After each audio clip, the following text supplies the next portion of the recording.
حبايب قلبي متابعين القناة، واحنا في السوق لاحظنا عربية البطاطا، قلنا نصورها لكم.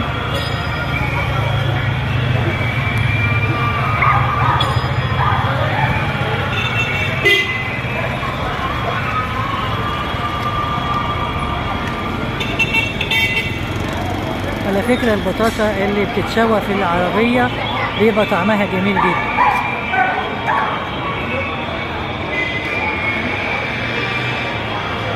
طبعا الجو ساقع، والحاجة السخنة في الجو الساقع بالدفء.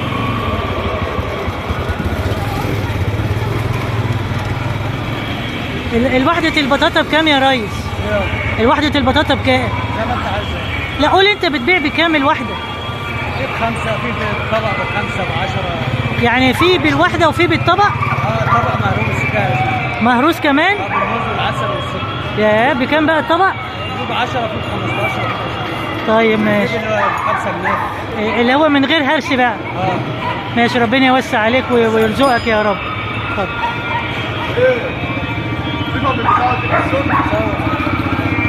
يا حاجة تبع ايه؟ عارف صور الصورة تبع ايه؟